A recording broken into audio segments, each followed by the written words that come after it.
Saya ambil amplopnya, masih tersegel, silakan Anissa. Baik, kita akan buka amplop yang tersegel ini. Subtema kelima yang harus dijawab adalah tentang geopolitik. Dan kami ingatkan kembali pada calon presiden untuk mendengarkan dengan seksama karena pertanyaan tidak akan kami ulang. Dan pertanyaan untuk Bapak Ganjar Pranowo adalah konflik Laut Cina Selatan belum selesai dan Code of Conduct belum disepakati. Bahkan menjadi arena persaingan hegemoni Amerika Serikat dan Tiongkok. Pertanyaannya, apa inisiatif baru yang ditawarkan paslon agar Indonesia berkontribusi dalam mengelola konflik Laut Cina Selatan? Waktu menjawab 2 menit Pak Ganjar, kami persilahkan. Indonesia bukan claimer. Jadi sebenarnya kita punya banyak langkah untuk bisa kita lakukan. Yang pertama adalah kita evaluasi perjalanan selama ini bagaimana di Laut Cina Selatan tidak pernah selesai. Sudah dengan DOC, sudah dengan COC, 20 tahun lebih tidak pernah selesai. Maka usulan kami sangat jelas dan clear. Apa itu? Kesepakatan sementara. Kenapa kesepakatan sementara? Ini mesti kita dorong dan kita inisiatif agar kita bisa mencegah sesuatu yang tidak kita inginkan.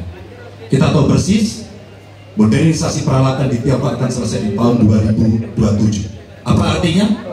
Kalau kita bicara One China Policy, maka seluruh dunia pasti akan mengakui bagaimana peran itu. Yang kedua, ketika kemudian peran itu menjadi kuat, maka bukan tidak mungkin cerita-cerita potensi terjadinya konflik dengan negara lain akan muncul. Mungkin perangnya tidak sampai ke Indonesia, tapi pada sisi lain kita bisa kena dampak. Yang berikutnya, bagaimana patroli bisa kita perkuat juga di wilayah Laut Cina Selatan. Maka kita butuh tanker-tanker terapung yang bisa dipakai untuk tentara-tentara TNI Angkatan Laut kita untuk bisa berperan patroli, sehingga logistiknya menjadi sangat murah, tidak lagi kembali ke titik awal atau mereka bilang kami hanya pergi, kalau kembali kami tidak bisa lagi karena logistik kami habis. Maka inilah titik-titik penting yang mesti kita dorong dan kita akan bisa membawa posisi inisiatif itu untuk membuat tadi yang saya sampaikan adalah kesepakatan sementara untuk menghindari potensi-potensi yang lainnya lebih tinggi. Kita akan meredam dengan cara itu. Terima kasih. Baik, terima kasih Pak Ganjar. Selanjutnya kami persilahkan. Mohon tenang. Harap tenang. Mohon tenang Bapak dan Kita sudah sepakat di awal Bapak Ibu. Kami persilakan calon presiden nomor urut 1 Bapak Anies Baswedan untuk menanggapi jawaban dari capres nomor 3. Waktu Bapak 1 menit hingga ketika berbicara. Jawaban Pak Ganjar tidak ada satu kata pun menyebut kata ASEAN. Padahal kata kuncinya di dalam menyelesaikan persoalan ini adalah ASEAN. Dan Indonesia negara terbesar di ASEAN, pendiri ASEAN. Indonesia harus kembali menjadi pemimpin ASEAN yang dominan, bukan sekedar hadir dalam summit ASEAN. Kita menjangkau semua dan negara-negara ASEAN yang sekarang ini menjadi pintu masuk bagi kekuatan Tiongkok misalnya di Laut Cina Selatan. Apakah itu Laos, apakah itu Myanmar sekarang, itu akan menjadi bagian dari kesepakatan ASEAN terhadap wilayah Laut Cina Selatan. Bila di ASEAN kita membangun kesepakatan, bagaimana kita menata, bagaimana menghadapi kekuatan luar ASEAN. Karena kekuatan luar ASEAN yang datang di sini, maka kita menghadapinya sebagai satu regional, bukan sekedar Indonesia berhadapan dengan negara lain, tapi satu region, dan Indonesia memimpin ASEAN. Itu kata kuncinya. Terima kasih Pak Anies. Mohon tenang. Mohon tenang Bapak dan Ibu sekalian. Mohon tenang. Kita lanjutkan Pak Prabowo untuk menanggapi jawaban dari capres nomor 3. Waktu Bapak 1 menit.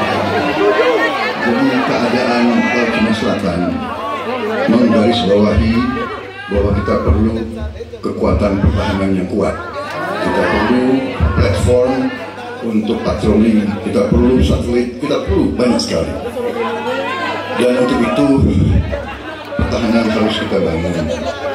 Dan tadi ya sekali lagi Pak Anies ngomong-ngomong barang bekas, karena Pak Anies tidak mengerti masalah pertahanan. Saya bersedia Pak Anies mengundang Pak Anies di tempat yang Pak Anies suka, kita diskusi. Saya akan bawa data.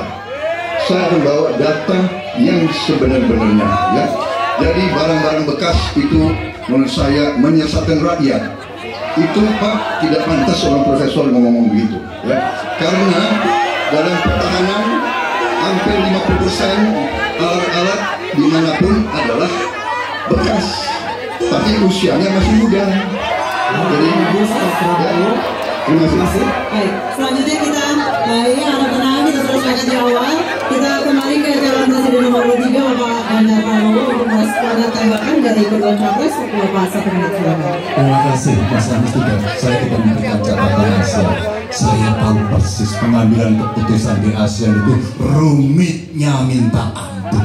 Karena harus dengan konsensus. Maka kenapa banyak persoalan tidak selesai? Disitulah ketika kemudian amanah yang diberikan kepada saya, revitalisasi ASEAN, agar kemudian pengambilan keputusannya tidak bulat. Sehingga kalau kita berbicara Laut Cina Selatan kemudian menggerakkan ASEAN, oke, itu betul. Tapi terbayangkan DOC-COC yang sudah lamanya minta ampun 20 tahun lebih tidak pernah selesai. Maka pengambilan keputusannya, proses pengambilan keputusan di ASEAN itulah yang mesti juga kita review sehingga akan bisa lebih cepat. Yang berikutnya, saya sepakat alutsista angkatan laut yang ada di sekitar sana harus menjadi prioritas. Dan begitu saja di presiden kita tunjukkan kedaulatan kita, gas yang ada di Natuna Utara harus dieksploitasi oleh kita sendiri untuk menunjukkan power kita. Waktu sudah habis Pak Ganjar, terima kasih. Oke.